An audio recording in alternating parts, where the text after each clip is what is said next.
understand my message easily. Terrell said that I only have 5 minutes, so maybe I can just inspire you. I do something to resist 2 or 3 days a week. Are you inspired yet? There is a joke in the disability community that we can just say, I get out every day, to TABS, temporarily able-bodied people, and they'll be inspired. Like some of you, I was lucky enough to be able to utilize diversity, equity, and inclusion programs in school. I dropped out of school in the Philippines after 5th grade because I had to have a big surgery, and it would take almost a year of physical therapy to relearn how to walk. By that time, I would be the oldest in class, which was just one more thing that made me weird, and one more thing the other children would make fun of.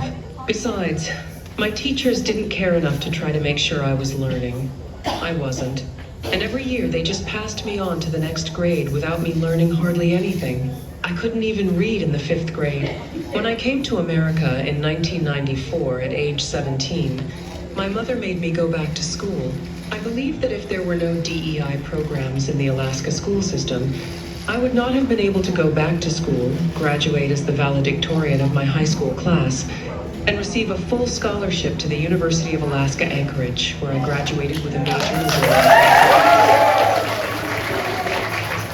and eventually moved to North Carolina, then Tennessee, where I started the Simple Elegance Bridal Show in 2016 and served for 5 years as a board member for the local business organization in Jonesboro to help our community thrive. Let's talk about the new Superman movie. How many of you have watched it? I got so excited about the movie when I heard that MAGA were losing their minds over it. They said it was too woke. I was like, what do they mean? Then when we watched the movie, I was like, what is new? I mean, Superman has always been a defender of those who are weak, no matter what their circumstances or color of their skin. He has always been on the right side of history. Yes, even Dean Kane's Superman character fought the Nazis in one episode. I guess they think it is too woke because the movie made them uncomfortable. They probably identified most closely with the villain characters. They locked up aliens and people who Lex Luthor felt were his enemies. Sound familiar? Maybe they were upset the movie made fun of a character, Vasil Gorkos, who loves gold decor and all the people around him constantly stroke his ego. Sound familiar? Anyway, what is my point, you might ask? Superman is not real, but unfortunately there are people like the Lex Luthor and Vasil Gorkos characters. There will always be people who believe that they are better than others. They deserve more rights and all of the wealth and power. But we can't let them hold us down. We have to be our own heroes. Do whatever you can to resist this regime. Don't wait for someone to come do something for you. No one is coming to rescue us. Here in the real world, we must be our own heroes. Luckily, we don't have to reinvent the wheel. You can contact your congresspersons, tell them your story, tell them your life is just as valuable as theirs. Attend local protests, host a community gathering, don't buy from companies that support the Trump regime or went along with his anti-DEI, anti-woke. Join small groups of like-minded individuals, build community, strengthen each other's resolve, to stand up for your beliefs, run for local office and board positions. You know what you and your community needs better than many of the out-of-touch lifelong politicians and board members currently in positions of power. We can't be Superman and defeat those doing harm single-handedly. We will only be victorious if we all stand together in solidarity. So let me end with one of Superman's famous quotes. I'm here to fight for truth, justice, and the American way.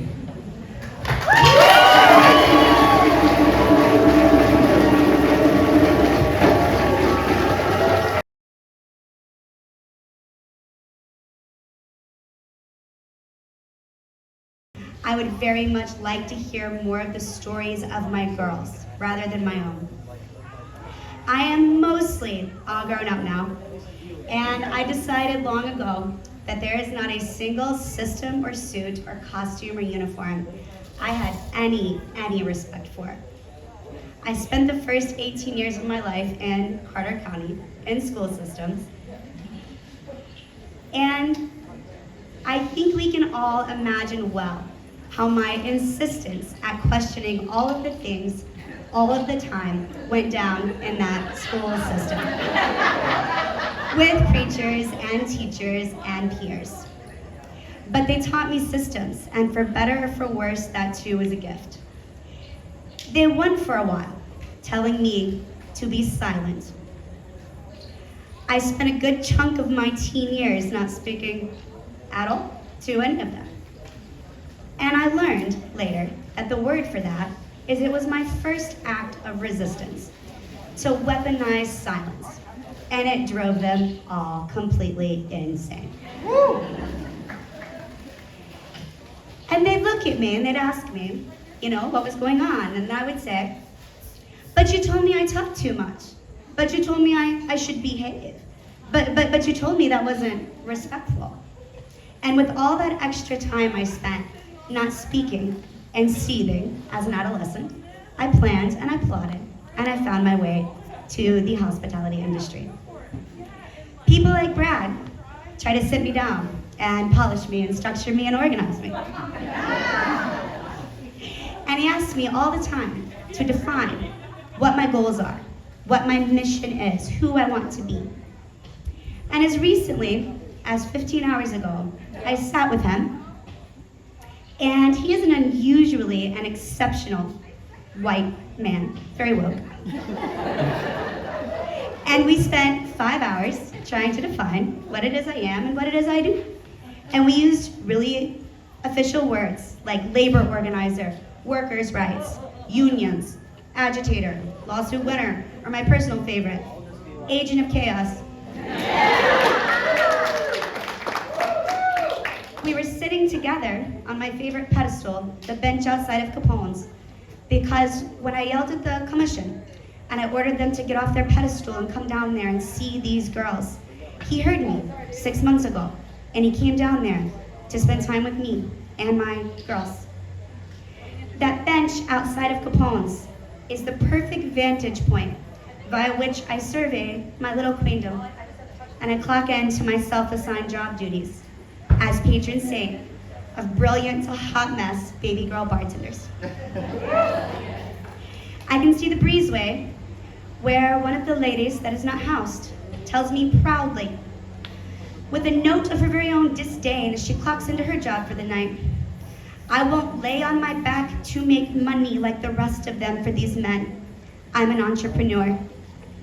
She reads me tarot cards and I write her marketing strategies. I teach her Venmo. She predicts the future and I fret over the increased police presence downtown, but mostly I watch. While we were sitting together, Brad and I, he started to laugh at the frequency that young girls would come to me and fly into my arms to tell me their stories, their sins and their wins and their heartache, petty to profound, tragic to triumph. And Brad kept saying, how do you know her, or her, or her? And I kept laughing because I don't know them at all. They just fly into my arms. He said to me, what are you? A siren's call for little girls. And I said yes. And I was quite rude to him because every important thing he tried to discuss, I shushed him to listen to them. But it's the secret language of women, and it's not even deep or as magical as it looks. It's primal to run to older women for safety when the world is too big. And they see me watching and scanning, bright-eyed and measured, and joyful but aware. I don't want to be anything organized. I want to be Carlene Claybaker when I grow up.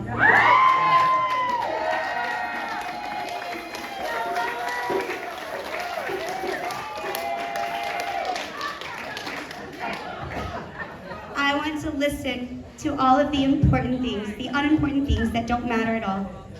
The trinkets, the hair dyes, the boyfriends, the tears, all those things. And it's not easy all the time, but I've trained me to make sure they hear me say, their stories matter to me big, big, big, more than Brad's voice. They say to me most often, I'm trying, Abigail. I'm trying this, I'm trying that. And I'm kind of a jerk. So I tell them, that's the worst idea I've ever heard in my life. Why don't you try something else? And then they come back to me with a brand new idea, a labor board complaint, an argument they had with their boss, the car they keyed of their boyfriend that was mean to them. And they say, Abigail, I'm trying. And I say to them, definitively, every single time, well, that means succeeding, it means succeeding. So Brad, my love, I'm not a labor organizer. I'm not a future politician. I'm not a writer or a leader or an agitator or a board member. And for the benefit of the Junior League and the Washington County Democratic Party, I won't be joining any of these systems. I'm not a purist or an idiot. I understand viscerally that we have to work within what's existing as they are now in order to break the chains. I am but a waitress practicing politics. And I don't wish to sit on any throne but the one outside of Capone's I claimed long ago. The only thing I believe in is as follows. The only angels left on God's green earth work at all-night diners and behind bars and in hair salons. Go find them. Go help them, teach them. They're gritty. They'll tell you the last time they haven't been to the dentist. They will tell you all the incredible things that they are doing to agitate, and it is a magical experience. They are doing more to change the world with their hairdressers' straight razors held to the throat of men in suits, ordering them to behave differently than any of us. So my best advice isn't even especially good advice, except to again look towards Carleen Claybaker, who has supported so loudly every unhinged thing any unhinged little girl has done in this town for decades, without question, without logic. She is so much more wise than me. She does not even say that is a terrible idea. She says that is a great idea and I'm going to be there. And with that action, she has represented that our voices matter. So get louder, all of us. More sidewalk chalk, more memes, more emails, one more labor complaint. Be petty. Crash out, call the police, buy a billboard, make a meme. And above all, stop hearing me and looking to the left and right at one another. And go to Waffle House and go to the bars and talk to these girls. Thank you so much.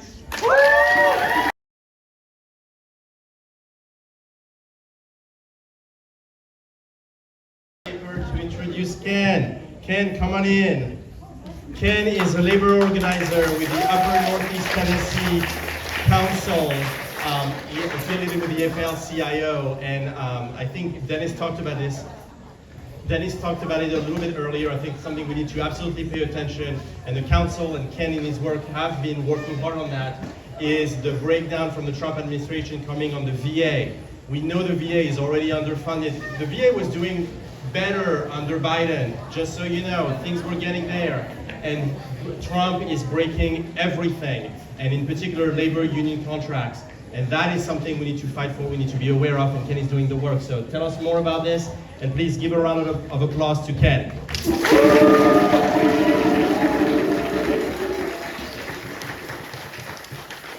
you, Bill.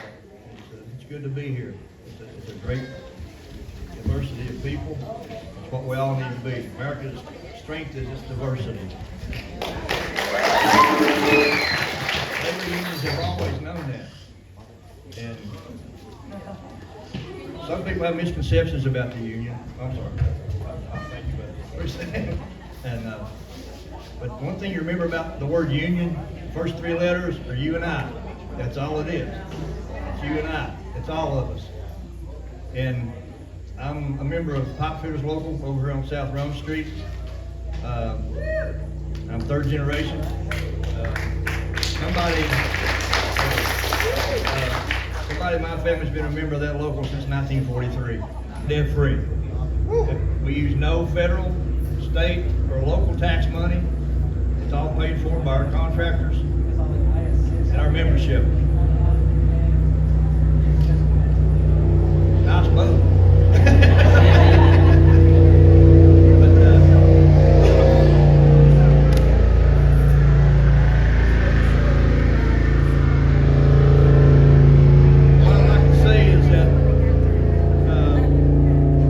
Labor Day tradition was brought forth by FDR and the New Deal Democrats. They formed a Department of Labor, the first woman that was over a federal department, Frances Perkins. And when she was over the Department of Labor, her name's still on the building right now in D.C. She was out with the workers, walking with the workers on strike. And that's just how it was. And Roosevelt gave us the National Labor Relations Act, which gave every American worker the federal right to organize and voice a vote in their workplace. And then he created the National Labor Relations Board to enforce this. The Trump administration has basically declared the federal departments basically right to work. Right to hire, right to fire, 4 calls and no calls, right to work for less. You have to have no reason to dismiss you. He's in favor of national right to work, always has been. And of course, one of the first things that Hitler did when he came to power was bust the unions. And he took possession of their property, took possession of their monies, which is all their pensions, annuities, things like that. The Nazis took it over.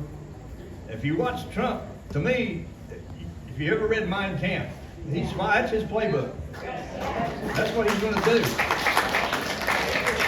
And the only way to stop him is the ballot box, if we get to go to the ballot box again.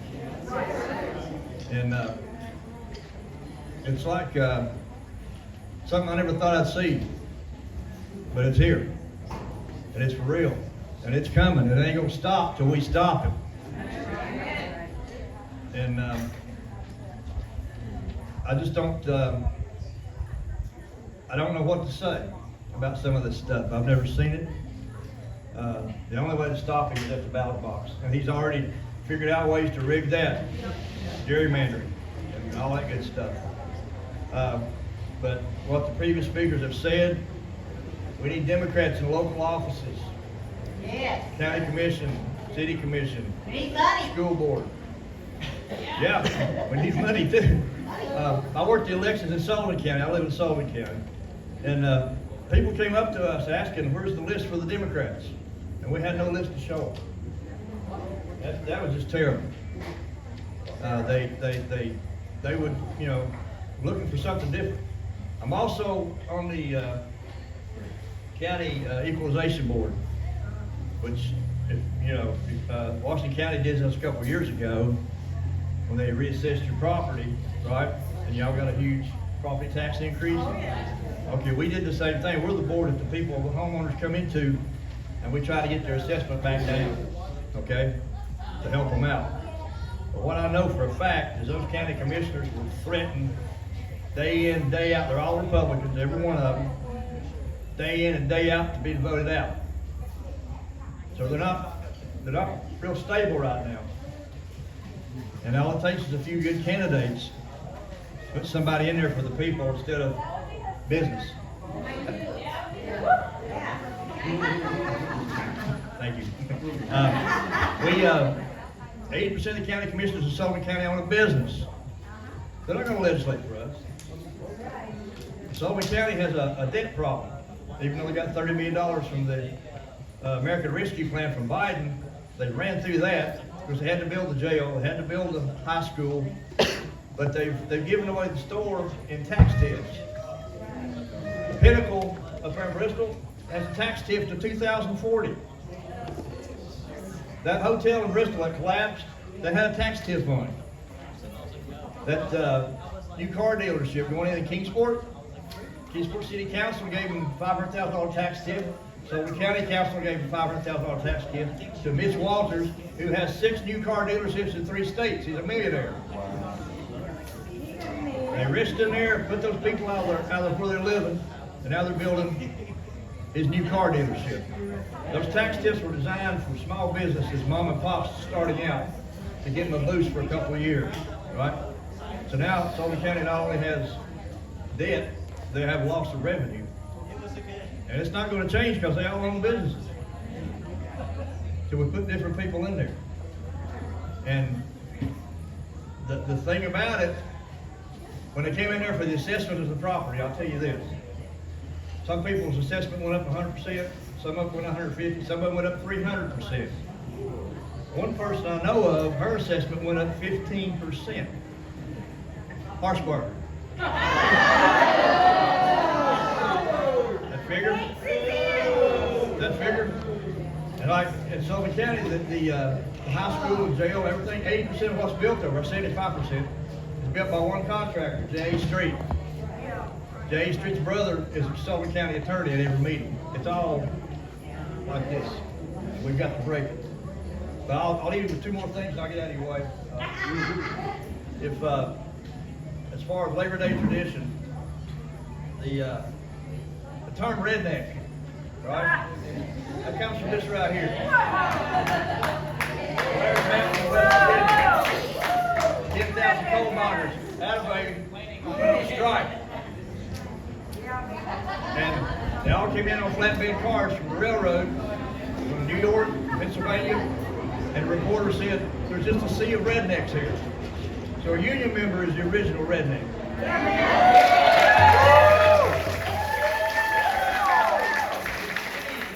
Remember seeing Jimmy Carter and Habitat for Humanity? He had that red bandana on, he's a friend of labor.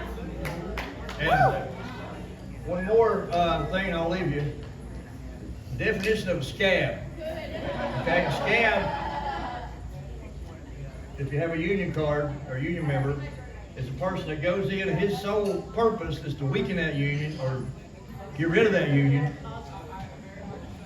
And that's all his purpose. That's all the reason he lives. He'll cross your picket line, he'll take your job, he'll rat you out to the boss if he can, if he has anything. But to me, the best definition of scab is this right here.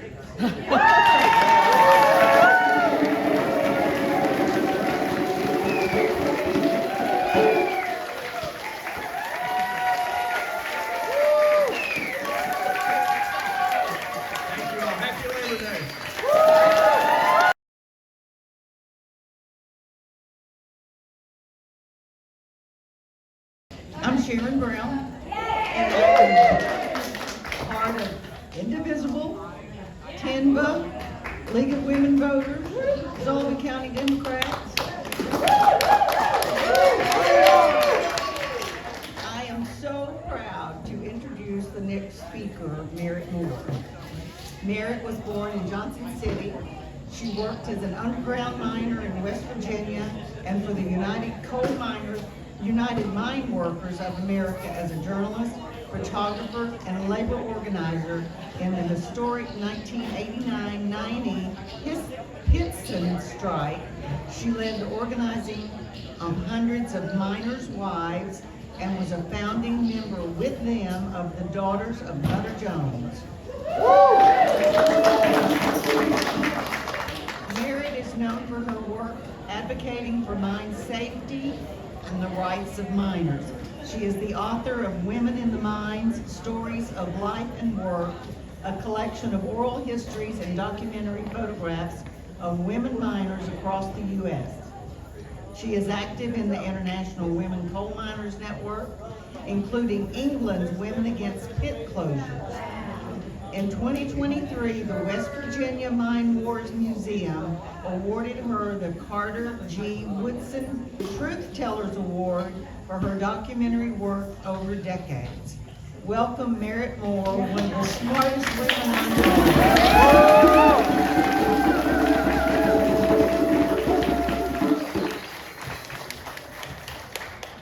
Thanks, Sharon, one of my favorite activist buddies. All right, I'm so glad to follow the last speaker who talked about red bandanas. We'll get there. I got a bunch of them for you. So what I'm talking about today is labor history. I just want to say that I'm bringing greetings from women coal miners across the United States and from the Women Against Pit Closures in England. 40 years after we got started, we're still tight with each other and we're still in the fight. My personal local fight, this is an aside, is about the takeover of our local media by what I feel is a private equity concern. We just lost the Jonesboro paper. I was working, the reason I've been at rallies, I've been working every week on long history pieces. All of a sudden, it's gone. Not only that, the editor, it's a labor issue. The guy who, kind of the hatchet man, he basically said, oh, hi, how you doing? We're taking the paper over and today's your last day of work. Did that with all of them. So all I'm saying is JC Press does not have my support. They thinned out all of our news media. I grew up around here. Anyway, that's a side, sorry. All right, today we're going to call upon the spirit of Mother Jones, you know?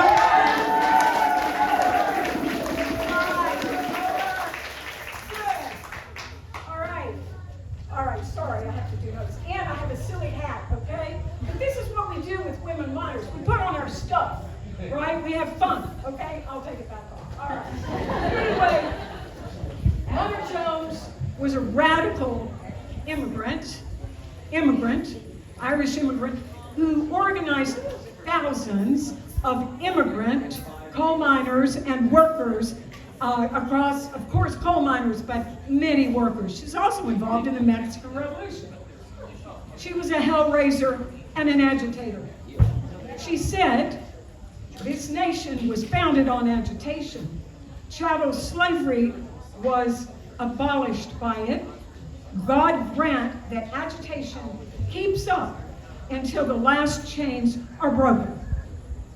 And she said, a man in prison, I asked him why he happened to be there.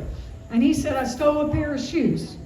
And she said, if you'd stolen a railroad, you'd be a U.S. Senator. Yeah, humor. In her 70s and 80s, Mother Jones walked through creeks, over mountains to meet secretly with workers, many of them coal miners. They laid down their tools on a word from her. That is why she was jailed repeatedly. She was court-martialed, and as you may know, she was called by a judge the most dangerous woman in America. But when she was in jail one time, well, actually more than once, she'd sneak out letters, okay? And they went viral in our language, and this is one of them.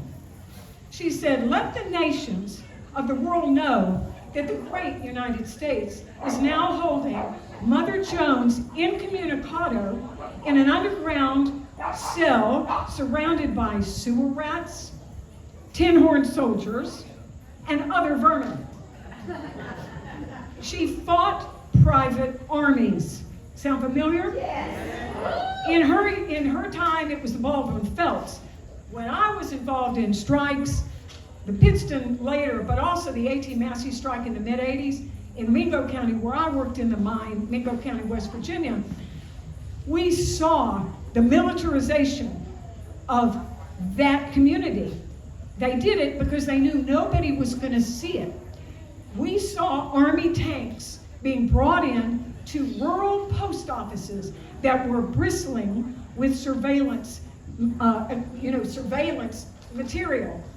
And nobody could go to the post offices because there they were. We knew it was the wave of the future. And we know military occupation is nothing new in the labor movement. In the old days, nothing new in the new days.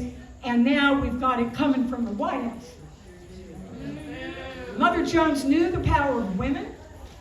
You know, she lived from, really, she did her work like 1890 through 1930. She started in her 60s. It's a good model for aging, okay? She worked until she was, died at 93, but she said she was 100 so she could have a birthday party. She always said she was older than she was. When she was 70, she said she was 80. When she was 80, she said she was 90. When she was 90, she said she was 100 and had a great birthday party. All right, so she organized, what she said about women is she said, no nation has ever grown beyond its women. She organized miners' wives as well as women workers, okay? And miners' wives, she organized them into mop and broom brigades. You know, he was talking about scabs or strikebreakers. Well, they were pouring in the mines. You know, workers had no rights at this point. That's why she was, and others were trying to organize the labor movement, organize unions, the United Mine Workers, and others, okay? And so these mop and broom brigades, they, like up to 1,000 women would be bam, bam, bam, and bang it, and they'd go to the mine portals where strikebreakers were going in, and the women scared them to death, and it worked, okay? So in the Pittston strike, we did this too. We didn't do mop and, you know, brigades, but we did organize a lot of activist miners' wives. And the Pittston strike was based on mass civil disobedience. In many states now, it's a felony, okay? But back then, we could do it. Of course, the union got $40 million fines, but it started with a women's occupation. And when we all got together, the women, we're going to take over, occupy the headquarters in Lebanon, Virginia of the Pittston Company. In that building, also, unknown to us, in the back, were the offices of, get this word, Vance Security. They were the gun thugs for Pittston, all right? And so we go in there, but the women, the wives said, we had 42, we numbered off 1 to 42. No names because of retaliation. So we numbered off, right? We all remember our numbers forever. Our spokesman was a miner's wife named Edna Saul. She was daughter of Mother Jones, number 14. CNN came in that afternoon.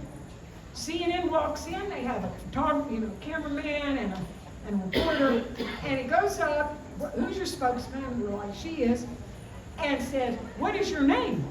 And she said, I am the daughter of Mother Jones, number 14.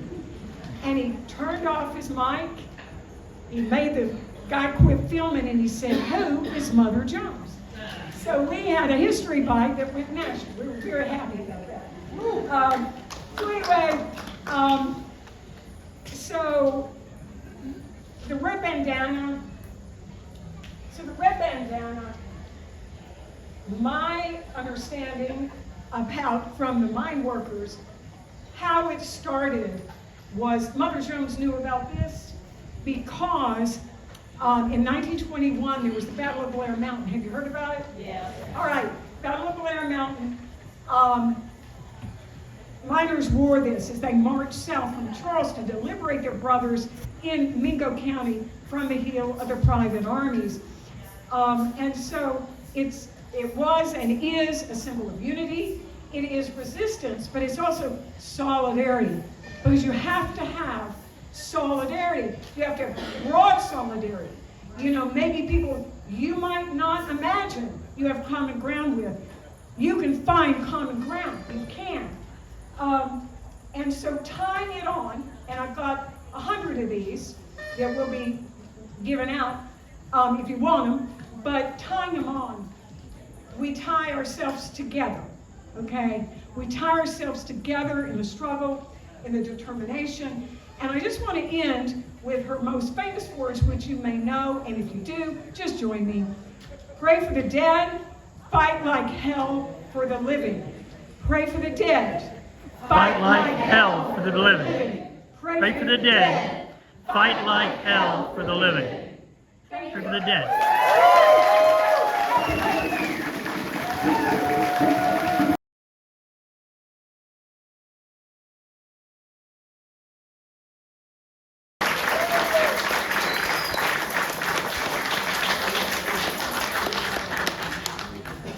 Hello, everybody. Hello, everybody.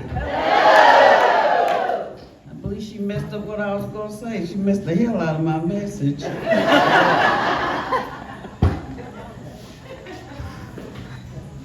I only have a short time. I usually don't use up all of that time.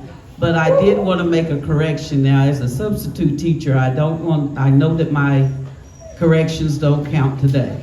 Okay, I'm just here on a subbing position. But I saw a sign, and I see signs all the time that says, no king. Some of y'all know where I'm going. It says, no king. But there is a king. We do have a king. And this is not churchy, and I don't want to be churchy on you, but I don't want my king to think we talking about him. Because he does good things for me. When I was coming up, and I'm 68 years old, and when I was coming up in school, I had no idea back in 63 that there was a separation of peoples. I had no idea that we were even being treated different. I took that as though this was life, this is what life was going to be like. Fast forward, they integrated schools, and one of my teachers said, while I was doing a math problem, I blamed that on my reasons I can't add anything but 5 plus 5. I believe she said, move away from the board, you've been drinking muddy water. When I got to college, one of my professors helped me through that and took me all the way back to the 5th grade. Fast forward, when I got to the high school, I started to join groups that I wasn't allowed to be in, but I sort of pushed my way. One of them was Voice of Democracy. I wrote my first Voice of Democracy speech in the 9th grade, and I won, but they only gave me 4th place because I was not of color of the 1st, 2nd, and 3rd place. Moving forward, I moved on ready for moving into college, and I have yet today to have my guidance counselor to accept my request to talk about which college I was going to go to. It wasn't allowed. I'm raising now an 8-year-old. She's my great niece, and just this week, she was told she will get an F if she did not write Donald Trump as the answer to the question. Prior to that, I told her, whatever they tried to do to keep you from getting a green light, that's just, they mark a little green on how they acted each day, how their conduct was. I said, whatever they ask you to do that's within reason, like they wouldn't let her go to the bathroom when she said she had to go. Our rule is, if you gotta go, go. And we'll take the consequences. But they had a test on Donald Trump. 4 of the kids did not write his name. They got an F for the test. My 8-year-old wrote his name and brought home a green light. We talked for 2 hours about that green light and how it was important. Whatever they tried to do to our children in school, whatever they did to me, it doesn't work with all of our kids if we stick together and bring our kids into the newness of a change is going to come. A change is going to come. From our school board level to our city council's level, a change is going to come. I'm known as the cleanup woman. Whenever you need something done, come on here.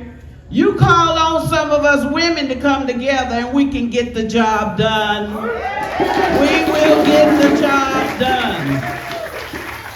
But we need all of us to come together and to stick together in whatever that we do. It's good to have these settings here, but we are to come together at the voting rights and do what we're supposed to do by telling everybody this is the right way to doing things. For all of us here. The first thing, equality and inclusion. Last thing I have to say to you, a big corporation, don't mind calling their name because you'll Google my name and you'll see me there. Office Max thought it was not necessary to lift the table so that I could reach my computer. It took 2 years, but we got the victory over Office Max. Of course, they closed now, but we still got the victory. This is what democracy looks like. This is what democracy looks like. This is what democracy looks like. This is what democracy looks like. This is what democracy looks like. Amen, church.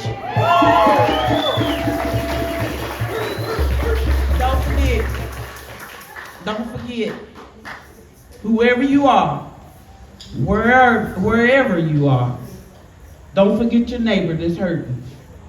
Don't forget someone that's not being included. Be a friend, be a sister, be a brother. I love y'all.